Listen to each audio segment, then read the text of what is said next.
전혀 다른 것을 추구하는 삶, 전혀 다른 것을 추구하는 삶, 이러한 제목을 가지고 함께 말씀을 나눠보고자 합니다.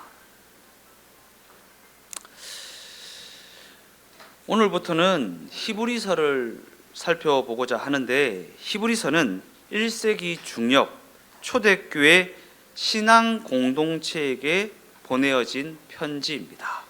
신앙 공동체에게 보내어진 편지.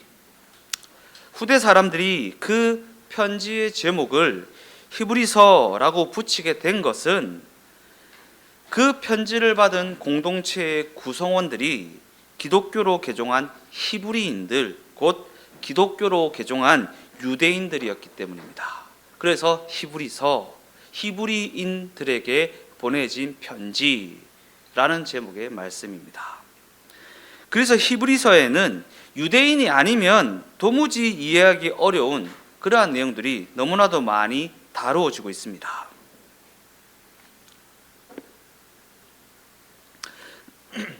히브리서 저자가 그들에게 편지를 보내야 했던 것은 그들이 그 신앙 현실에서 큰 고난에 직면하게 되었기 때문입니다. 그러나 히브리서는 고난에 직면하여 있는 그들을 향해 신자라는 명분을 강조하거나 신앙적 열심을 강조하고 있지 않습니다. 오히려 그들에게 기독교 신앙의 본질적인 이해를 제공함으로 말미암아 그들이 그 이해를 가지고 자신들이 직면한 그 고난을 해석하고 그를 통해 그 고난을 극복할 수 있도록 돕고 있다라는 것입니다. 우리는 고난에 직면하거나 문제에 봉착하거나 어려운 일을 당하게 되면 너무나도 쉽게 그런 얘기, 기도해봐라. 네가 기도 안 해서 그렇다. 근신해라. 네가 근신 안 해서 그렇다.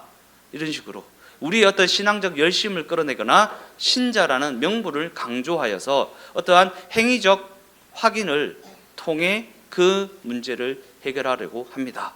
40일 금식기도 막 이런 거 있죠. 다니엘 21일 다니엘 작전기도 뭐 이런 거 있죠.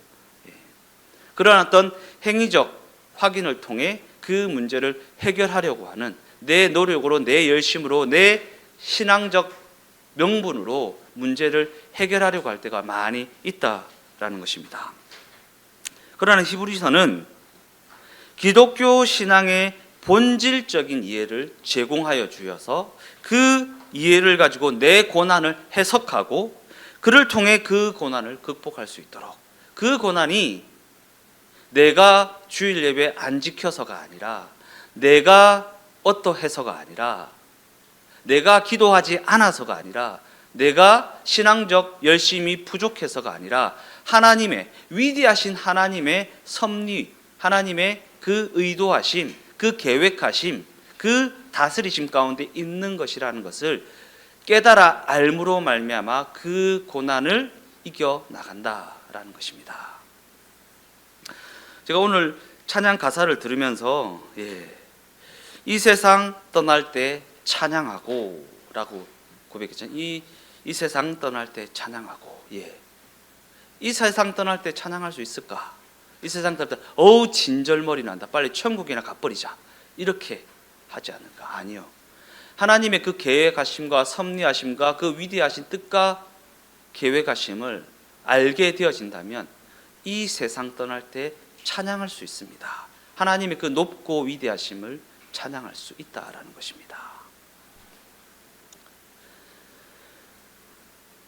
즉 히브리서는 우리가 직면하여 있는 모든 문제의 열쇠가 예수의 섭리하심에 있다라는 그 관점을 가지고 예수가 누구인지를 설명해 나가고 있다라는 것입니다. 더 나아가 히브리서는 우리가 예수를 믿는다는 것, 곧 그와 같은 믿음의 행위를 어떠한 명분으로 만들어서 미화를 하고 있는 것이 아니라 믿음의 대상이 되시는 예수에 대한 근본적인 이해와 근본적인 약속이 무엇인지에 대해 이야기하고 있다라는 것입니다. 우리가 예수를 믿는다는 것, 그와 같은 믿음의 행위, 그것을 명분화시키고 미화시키는 게 아닙니다. 예수 믿으니까 괜찮다. 예수 믿으면 만사 형통. 네가 기도했으니까 괜찮다. 기도하니까 문제가 해결될 줄로 믿습니다. 예수를 믿는 게 아니라 문제가 해결될 줄을 믿는 것입니다. 그죠? 예. 믿음의 행위를 명분으로 만들어서 미화시키는 겁니다. 내가 예수를 믿으니까 문제가 해결될 줄로 믿습니다. 예수를 믿는 게 아닙니다. 문제가 해결될 줄로 믿는 것입니다. 그러나 히브리서는 믿음의 대상이 되시는 예수에 대한 근본적인 이해, 근본적인 약속이 무엇인지를 이야기하고 있다라는 것입니다. 본문 4절 말씀을 다 같이 읽어보겠습니다. 그가 천사보다 훨씬 뛰어남은 그들보다 더욱 아름다운 기업으로 얻으심이니. 왜 히브리서는 예수에 대한 설명을 하면서 천사를 그 비교의 대상으로 등장시키고 있는 것일까? 예수에 대해 설명하면서 천사를 왜 등장시키는 것일까? 이는 예수를 믿는다고 하는 우리가 그 현실에서는 천사와 같은 초월자를 기대하고 천사가 베풀어주는 초현실적인 것들을 더 원하고 있기 때문이라는 것입니다. 예수를 믿는다라는 하는 우리가 예수가 누구인지, 예수가 어떠한 일을 행하셨는지, 그 일이 나에게 어떠한 영향을 미치고 있는지에 대해 관심을 가지는 것이 아니라 천사가 가진 능력, 알라딘의 요술램프의 지니와 같이 초월자를 더 기대하고 초현실적인 것들을 더 원하고 있다라는 것입니다. 즉 현실에서 우리는 예수와 동행하는 삶을 살아가는 그 여정보다 천사의 초월적인 능력을 더욱 기대하고 또한 원하고 있다라는 것입니다. 예. 그죠? 여름입니다. 이제 여름 성경학교, 여름 수련회가 이제 교회들마다 일어날 것입니다. 여름 수련회가 갈 때가 되면 학부모들이 중고등부 담당자를 찾아와서 목사님 우리 애 요번에 성령 받아가지고 완전히 변화돼서 돌아왔으면 좋겠습니다. 예, 그죠? 그런 부탁하죠. 예, 장풍 맞아가지고 완전히 180도로 변한 새 사람이 되게 막, 그죠? 예, 초현실적인 일이요. 초현실적인 일. 그런 것들을 더 기대한다라는 것입니다. 내가 예수와 동행하는 삶을 살아내므로 말미암아 내 자녀들이 예수를 인식하게 되는 것이 아니라 그냥 장풍을 원하는 것입니다. 예. 우리 교회는 아직 교회학교가 없습니다. 근데 저는 교회학교가 꼭 있어야 되나라는 생각을 하게 되기도 합니다. 왜냐하면 우리 자녀들에게는요, 부모가 교회이고 부모가 신앙입니다. 그죠? 부모가 교회이고 부모가 신앙입니다. 부모가 예수님을 인식하며 살아가면 그 자녀들도 예수님을 인식하며 살아가는 삶을 살아가게 될 것이고, 부모가 예수님이 없는 삶을 살아가면 그 자녀들도 예수님이 없는 삶을 살아가게 될 것이기 때문입니다. 그러니까 우리 교회는 교회학교가 없지 않죠. 우리 부모들이 다 교회학교입니다. 네, 교회학교입니다. 예. 교회학교 수련회 잘 풍성하게 하셨으면 좋겠습니다.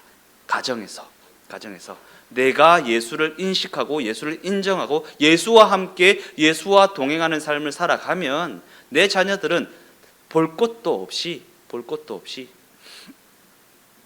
예수와 동행하는 삶을 살아지게 된다라는 것입니다. 예전에 떠오르는 건데, 이제 뭐 중고등부 때, 청년부 때 이렇게 막 연애를 하잖아요. 연애를 하게 되면 막 부모님들이 그러지요. 그 집안은 안 돼. 말하잖아요. 그 집안은 안 돼. 뭐 이러면 그 젊은 혈기에 막 이러잖아요. 우리 서로 사랑하면 됐지. 무슨 부모가 중요합니까? 뭐 이렇게 하죠. 근데 좀 이제 가정을 이루고 자녀를 키우고 또 신앙을 배워 나가면서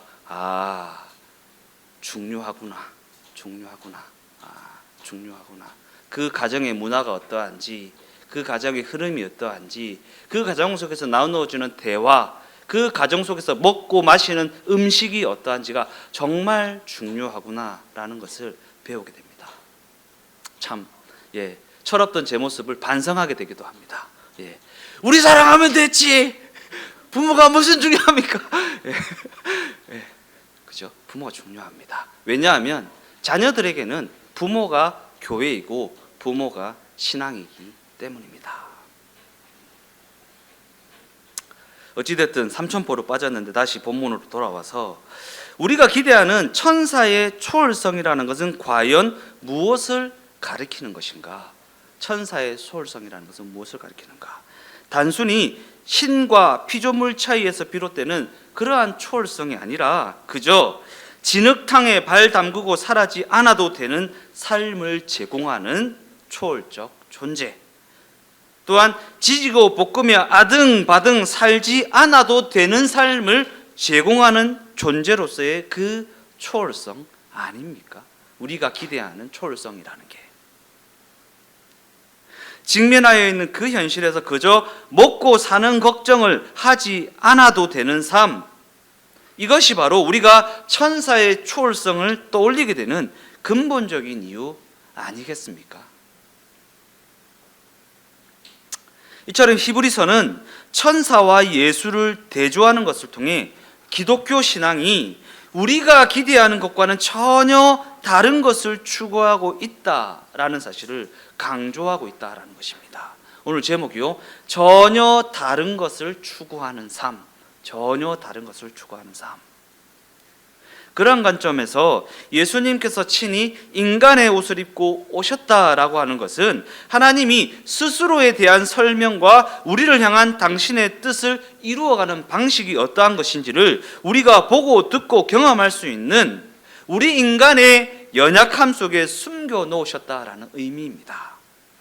예수님께서 성육신하셨다라는 것, 인간의 옷을 입고 이 땅에 찾아오셨다라고 하는 것은 하나님에 대한 설명이고 하나님께서 당신의 뜻을 어떻게 이루어 가시는지를 보여주는 방식인데, 그 방식이 우리가 보고 듣고 경험하는 신앙 현실 속에서 우리의 인간의 연약함이 어떠한 것인가에 숨겨 놓으셨다라는 것입니다. 그리고 히브리서는 이 사실을 통해 우리의 한계와 우리의 실력 없음에 대한 우리의 체념을 극복하게 하는 힘이 되어준다라는 거예요. 우리의 실력 없음, 우리의 한계, 우리의 연약함에 대한 우리의 체념이요. 우리의 체념. 내가 선한 게 있겠냐. 그냥 먹고 사는 데만 지장 없었으면 좋겠다. 자녀가 아프지만 않았어도 좋겠다. 이번 주에 우리 교회 자녀들이요, 대박. 다 아팠어요. 하진이 수족구 걸리고 우리 쌍둥이 토하고 난리도 아니었습니다. 부모들의 체념이요. 다른 거는 바라지도 않는다. 애가 건강하게만 잘 자라줬으면 좋겠다. 아프지만 않았으면 좋겠다. 열만 안 났으면 좋겠다. 라고 하는 우리의 체념. 그와 같은 체념을 극복하게 하는 힘이 그냥 장풍 쏘아서 초능력으로 병고침을 주는 것이 아니라 예수의 이 땅에 오심이라는 그 사건을 통해 우리에게 설명해 줌으로 말미암아 우리가 힘을 얻게 된다라는 것입니다. 혹시 우리의 신앙은 그저 죽어서 천국만 가면 됐지라고 하는 신앙적 체념에 빠져 있지는 않습니까? 내가 예수 믿어서 무슨 부귀영화를 누리겠나, 그냥 천국만 가면 됐지라고 하는 그러한 신앙적 체념에 빠져 있지는 않냐라는 것입니다. 그러나 성경은 우리의 삶을 신자다운 삶으로 만들어 나가는 이 신앙 여정이라는 것이 직면하여 있는 그 문제를 그저 해결해 주는 것으로 완성되는 것이 아니라고 말하고 있다라는 것입니다.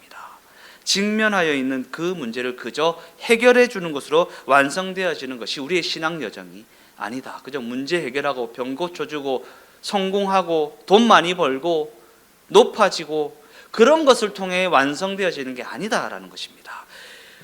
이 세상 떠날 때 찬양하고 라고는 이 고백은요, 그냥 문제 해결되고 돈 많이 벌고 걱정 없이 잘 살게 되어져서 이 세상 떠날 때 찬양하고 주여 이 땅에서 부귀영화를 누리게 해주셔서 감사합니다라고 하면서 하는 그 찬양이 아니다라는 것입니다.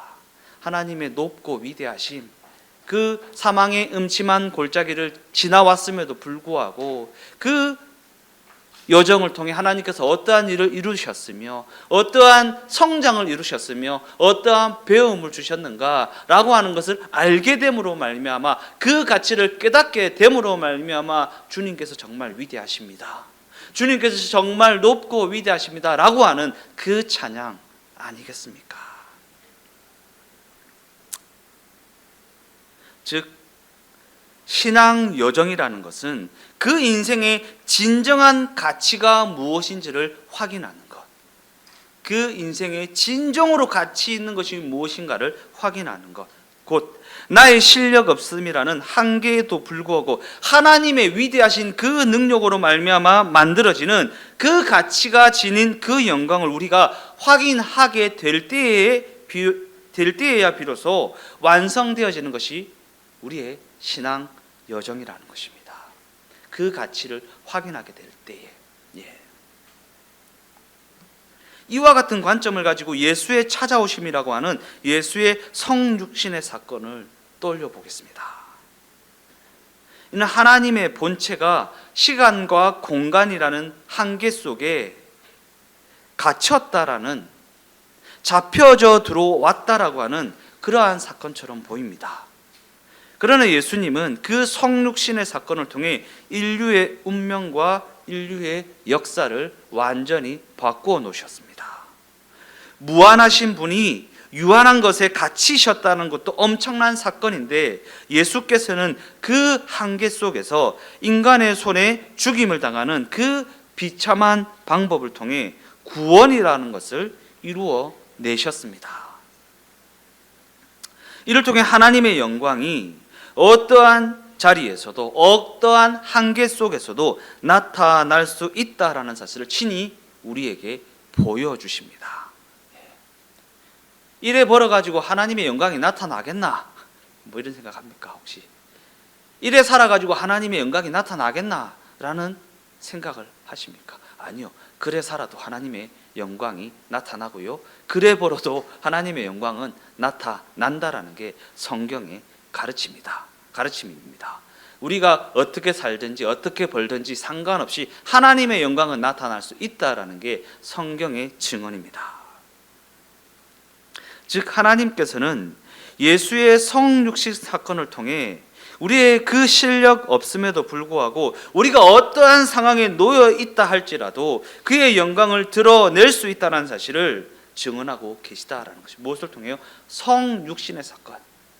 우리 생각에서는 예수님께서 하늘 보좌에 앉으셔서 초능력을, 장풍을 쏘셔서 문제를 해결하시고 악당들을 다 처형하시고 하는 것으로 영광을 드러낼 수 있을 것 같은, 예수님께서 구름 타고 오시면 와 진짜 하나님의 영광이 드러나겠다라고 하는 그런 생각을 하게 될지도 모르겠지만 성경은 이 땅에 그 시간과 공간이라 한계 속에 갇히는 일을 통해서도 얼마든지 하나님의 영광은 드러날 수 있다라는 이야기를 하고 계시다라는 것입니다.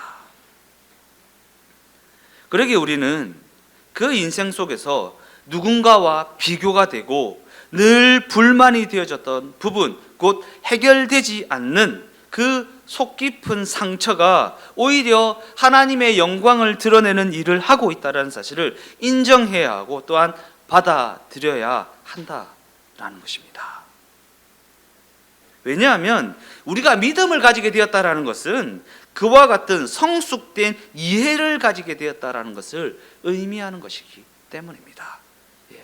믿음을 가지게 되었다라는 게 무엇인가? 이와 같은 성숙된 이해를 가지게 되었다라는 것입니다. 누군가 비교가 되면서 상처받고 늘 불만이 되어지고 해결되어지지 않는 그 속 깊은 상처, 나의 아킬레스건, 나의 어떠한 그 연약한 부분이 오히려 하나님의 영광이 되는 일을 되어지고 있다라는 것. 즉 우리 각 사람이 실제적으로 직면하여 있는 실력 없음이라는 한계와 받아들이고 싶지 않은 그 고달픈 현실 가운데 하나님이 일을 하고 계시다라는 그 간섭하심이 믿음이라는 단어에 담겨져 있다라는 것입니다. 그것을 받아들이고 이해하고 인정하는 그 성숙된 이해, 그게 믿음입니다. 믿음. 그런데 우리는 믿음이라는 것에 대한 이와 같은 이해에는 전혀 관심도 없고 도달하지도 못한 채 그저 죽어서 천국만 가면 되지 라고 하는 명분으로 습관적으로 예배당에 죽치고 앉아서 습관적으로 찬송하고 습관적으로 부르짖는 그와 같은 행위 증명을 가지고 자신의 믿음을 확인하려 할 때가 얼마나 많이 있었습니까? 그죠? 예배당에 죽치고 앉아서 습관적으로 찬송하고 습관적으로 기도하고 습관적으로 부르짖고 내가 이만큼 기도하는 사람이야. 근데 내가 천국 못 가겠어? 라고 하는 그러한 행위 증명을 가지고 자신의 믿음을 확인하려 할 때가 얼마나 많이 있었냐라는 것입니다. 이러한 신앙의 형태를 가진 우리에게 성경은 도전을 하고 있습니다. 왜냐하면 성경은 그 인생을 그저 안위와 평안과 문제 없음이라는 그러한 것들과 타협하며 살아가는 그 인생을 방탕한 인생이라고 말하고 있기 때문입니다. 방탕한 인생. 주어진 하루를 그저 문제 없음으로 채우려 하는 그 신앙을 비극이라고 말하고 있기 때문입니다. 이와 같은 관점에서 예수는 누구인가? 예수는 누구인가? 라는 물음에 답을 하고 있는 성경이 바로 요한복음 1장입니다. 우리가 살펴보았던 요한복음 1장. 요한복음 1장 1절에서 3절까지의 말씀을 다 같이 한번 읽어보겠습니다. 태초에 말씀이 계시니라. 이 말씀이 하나님과 함께 계셨으니 이 말씀은 곧 하나님이시니라. 그가 태초에 하나님과 함께 계셨고 만물이 그로 말미암아 지은 바 되었으니 지은 것이 하나도 그가 없이는 된 것이 없느니라.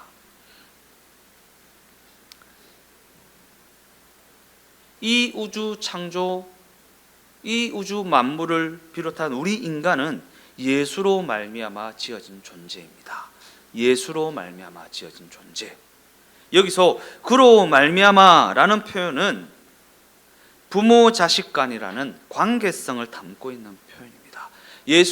그로 말미암아 지어졌다라고 하는 그로 말미암아라는 이 표현 속에는 부모 자식 간의 관계성을 담고 있는 표현이다. 즉 그 소유를 물려주고 물려받았다라고 하는 그와 같은 관계성을 말하고 있다라는 것입니다. 물려주고 물려받았다. 하나님은 우리가 예수에게서 그의 영광을 물려받은 존재라고 말씀하고 계시다라는 거예요. 그의 영광을 물려받은 존재이다. 그의 영광이 어떠한 영광입니까? 요한복음 1장 14절 말씀이요. 말씀이 육신이 되어 우리 가운데 거하심에 우리가 그의 영광을 보니 아버지의 독생자의 영광이요 은혜와 진리가 충만하더라. 예수의 영광은 아버지 하나님의 영광인데 그 영광이 육체를 입고 우리를 찾아오심으로 말미암아 우리가 그의 영광을 보고 알게 되어 증언하는 존재가 되어졌다라는 것입니다.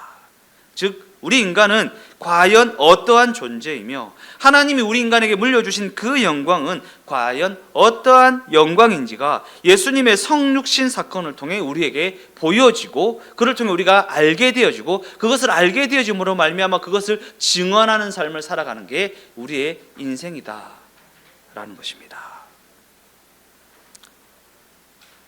예수님의 성육신, 그의 영광을 물려받았대요. 우리가 예수님의 영광을 물려받았다.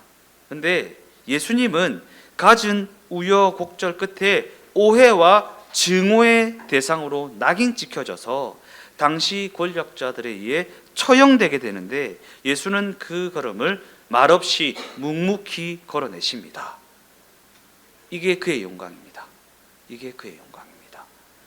찬란한 빛이 비춰나면서 막 꽃길만 걸으십시오. 이런 게 영광이 아니고요. 예수가 성육신하여서 이 땅에서 어떠한 걸음을 걸어내심으로 말미암아 영광을 얻으셨는지 그리고 그가 우리에게 물려주신 그 영광이 무엇인지를 알지 못하면 이 땅에서의 삶을 살아낼 방도가 없습니다. 죽은 자를 살리시고 바다를 잠잠케 하시고 문둥병자를 고치실 능력을 가지셨음에도 불구하고 그 모든 고난을 담담히 감수하십니다. 이는 단순히 그가 양보를 하셨다라는 의미가 아닙니다. 양보를 하셨다. 아유, 내가 그들 다 처형할 수 있는데 내가 양보할게, 이런 개념이 아닙니다. 왜냐하면 이는 마치 영화나 드라마에서 고난이 임한든가 비극이 다가온다 할지라도 그러한 것들이 주인공이 가고자 하는 그 길을 막을 수 없는 것처럼 그 고난과 그 비극은 그저 어떠한 극적인 효과를 주고 주인공을 돋보이게 하는 역할을 하는 것에 불과한 것처럼, 그러한 역할을 하는 것에 불과하기 때문입니다. 그리고 이것이 바로 성경이 지금 우리에게 전하고자 하는 내용이다라는 것입니다.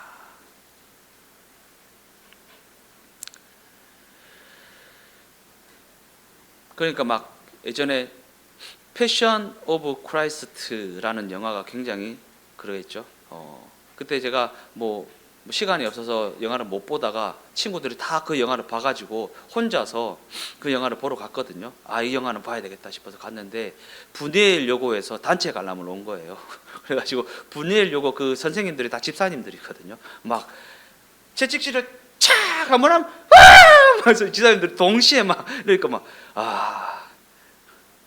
근데 그 영화를 보면서 그 당시에는 생각하지 못했는데 지금에 와서 떠올려 보니까 너무 그러한 어떤 시각적인 것들로 감정 코스프레를 하는 것 같다.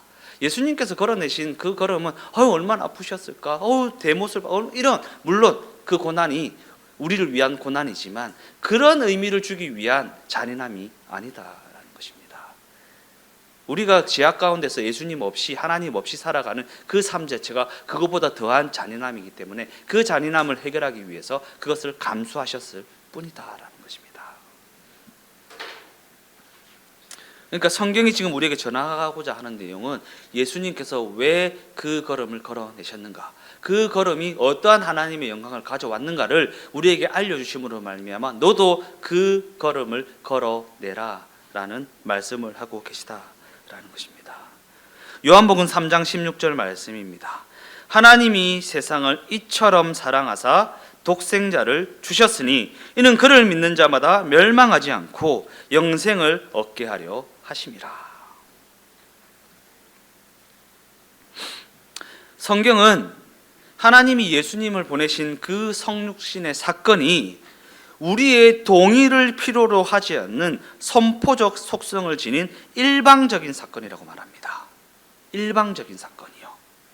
예수님을 보내신 성육신의 사건이 우리의 동의를 필요로 하지 않는, 보낼까? 보내도 되나? 라고 하는 우리의 동의를 필요로 하지 않는 선포적 속성을 지닌 일방적인 사건이다. 즉 내가 내 아들을 보내어 너희에게 구원을 베푼다 라고 하는 것은 우리의 반응이나 우리의 선택에 의해 좌지우지되지 않는 하나님의 일방적인 선언이라는 것입니다. 우리의 구원은 하나님의 일방적인 선언입니다. 우리의 동의나 우리의 선택이나 우리의 노력에 전혀 간섭을 받지 않는 하나님의 일방적인 선언이다. 마치 창조주가 빛이 있으라 하시면 빛이 있었던 것과 같이 그와 같은 맥락에 있는 사건이 바로 예수님의 성육신 사건이다. 예수님이 하나님께서 당신의 아들 우리에게 보내실 때 우리에게 묻지 않았습니다. 우리의 어떠함을 보지도 않으셨습니다. 우리의 조건을 보지도 않으셨습니다. 일방적으로 보내셨습니다. 그러기에 그 무엇이 하나님의 그 구원하심에 방해가 될 수 있겠습니까? 하나님의 그 의도하심과 뜻과 계획하심에 제약이 될 수 있겠습니까? 우리의 실력 없음이 제약이 되겠습니까? 우리의 선택하지 않은 그 무지함이 방해가 되겠습니까? 그리고 성경은 우리에게 이와 같은 관점에서 우리가 이 세상과는 전혀 다른 존재라고 말하는 것입니다. 이와 같은 관점에서 우리가 세상과는 전혀 다른 존재이다. 즉 하나님이 우리를 전혀 다른 존재, 곧 전혀 다른 내용을 담는 존재로 시간과 공간이라는 우리가 직면하여 있는 그 정황 가운데 보내셨다라는 게 성경의 가르침이다라는 거예요. 전혀 다른 내용을 담는 존재로, 전혀 다른 것을 추구하며 살아감으로 말미암아 그 인생 가운데 완전히 다른 것을 담아내는 존재로 우리의 현실이라는 시간과 공간 속에 보내셨다라는 거예요. 우리가 직면하여 있는 그 고달픈 고난의 현장 속에 보내셨다라는 것입니다. 그리고 예수님께서 그 걸음을 담담히 걸어내셨던 것처럼 그 걸음을 담담히 걸어내봐라. 어떠한 하나님의 영광이 나타나는지 네가 궁극적으로 보게 될 것이다 라고 말씀하고 계시다라는 것입니다. 예수께서 이 땅 가운데 그와 같은 존재로 보내어졌듯이 말입니다. 그와 같이 우리 각 사람이 아무도 몰라보고 아무도 편들어주지 않는, 전혀 말이 되지 않는 곳에 그의 영광을 담아내는 존재로 보내어졌다라는 사실을 우리가 마음속 깊이 새겨야 합니다. 왜냐하면 우리 각 사람에게 이와 같은 이해가 없으면 우리는 직면한 그 현실을 살아낼 방도가 없기 때문입니다. 없기 때문입니다. 더 나아가 이와 같은 이해가 우리에게 힘이 되어지지 않는다면, 그래서 우리가 겪는 모든 일이 우리의 존재적 사명을 방해할 수 없다라는 그 사실을 우리가 알지 못한다면 우리의 모든 기도는 결국 원망으로 채워지지 않겠습니까? 그죠? 이러한 이해가 없으면 우리의 모든 기도는 원망으로 채워진다. 하나님 왜 그러세요? 내가 뭐 했다고 이러세요? 왜 이렇게 힘들게 하십니까? 라는 원망으로 채워질 수밖에 없다라는 이러한 이해가 없으면 말입니다. 결론적으로 말씀을 마무리하겠습니다. 우리가 에베소서 1장 말씀을 보면 하나님이 우리 각 사람을 부르신 그 목적을 매우 분명한 어조로 선언하고 있다는 사실을 확인하게 됩니다. 에베소서 1장 3절에서 6절 말씀을 다 같이 읽어보겠습니다. 찬송하리로다 하나님 곧 우리 주 예수 그리스도의 아버지께서 그리스도 안에서 하늘에 속한 모든 신령한 복을 우리에게 주시되 곧 창세전에 그리스도 안에서 우리를 택하사 우리로 사랑 안에서 그 앞에 거룩하고 흠이 없게 하시려고 그 기쁘신 뜻대로 우리를 예정하사 예수 그리스도로 말미암아 자기의 아들들이 되게 하셨으니 이는 그가 사랑하시는 자 안에서 우리에게 거저 주시는 바 그의 은혜의 영광을 찬송하게 하려 하는 것이라. 우리가 느끼셨겠지만 이 말씀은 우리에게 강요를 하고 있거나 우리에게 위협을 하고 있지 않습니다. 네 하나님의 영광 드러내야지 그래가 되겠나? 라고 강요를 하고 있거나 네 그렇게 살다가는 진짜 하나님한테 벌 받는다 라는 식으로 위협을 하고 있지 않습니다. 그냥 네가 어떠한 존재인지를 알려주고 있을 뿐입니다. 이는 그가 사랑하시는 자 안에서 우리에게 거저 주시는 바 그의 은혜의 영광을 찬송하는 존재이다. 네가 이 말씀이 강요나 위협을 하고 있지 않다라는 것을 어떻게 확신할 수 있습니까? 예수님께서 우리가 아직 죄인 되었을 때에 찾아왔다는 사실에서 확인할 수 있지 않습니까? 우리가 자격이 있거나 실력이 있거나 뭔가를 갖추어서 찾아오신 게 아니라 일방적으로 찾아오셨다라는 거예요. 우리가 아직 죄인 되었을 때에. 그러한 관점에서 우리 역시 우리가 아직 죄인 되었을 때라고 하는 그 자리에 있는 내 이웃과 내 가족들에게 이와 같은 존재로 보내어졌다는 사실을 잊지 마십시오. 잊지 마십시오. 그러니까 내 가족들에게 강요하거나 위협을 가하지 마십시오. 사랑하는 거 알겠는데 그럼에도 불구하고 강요하거나 위협을 가하지 마십시오. 예수님께서 우리를 아직 죄인 되었을 때 사랑하셨던 것처럼 우리도 그들이 아직 알지 못하여서 어리석게 굴고 삐딱하게 굴고 하더라도 용납하고 사랑하고 품어줄 수 있는 우리가 되어졌으면 좋겠습니다. 이 사람은 도대체 뭐지? 왜 이렇게 손해보고 살 수 있는 것이지? 라고 하는 망치를 가지십시오. 망치요, 망치. 그 망치로 그들의 머리를 내려치는 존재로 우리가 보내어졌다는 사실을 잊지 마십시오. 이 사람 뭐지? 왜 이렇게 손해보고 살지? 왜 이렇게 저주지? 왜 이렇게? 라고 하는 망치로 그들의 머리를 후려치는 존재가 바로 예수가 그리스도로 믿어진 신자들이라는 것입니다. 물론 우리가 선하게 산다고 해서 이 세상이 우리에게 보상을 해주는 것은 아닙니다. 저렇게 착하게 사는데 하나님께서 복을 안 주시겠나? 아니요. 우리가 선하게 산다고 해서 이 세상은 우리에게 보상을 주지는 않습니다. 왜냐하면 이 세상은 그저 예수 그리스도를 처형한 자들에 불과한 존재들이기 때문입니다. 그리고 이 세상은 우리가 아무리 잘해줘도 결코 항복하지 않습니다. 아니, 죽어라 대적을 할 뿐입니다. 그러나 그들의 그러함에도 불구하고 우리는 그의 영광을 상속받은 명예로운 부르심 가운데 있다는 사실을 잊어서는 안 된다라는 것입니다. 존재적 사명이요. 존재적 사명. 우리 주동행교회가 그 명예로운 부르심을 알게 된 자로서 그와 같은 명예로운 걸음을 걸어내게 되시기를 예수님의 이름으로 축원드립니다.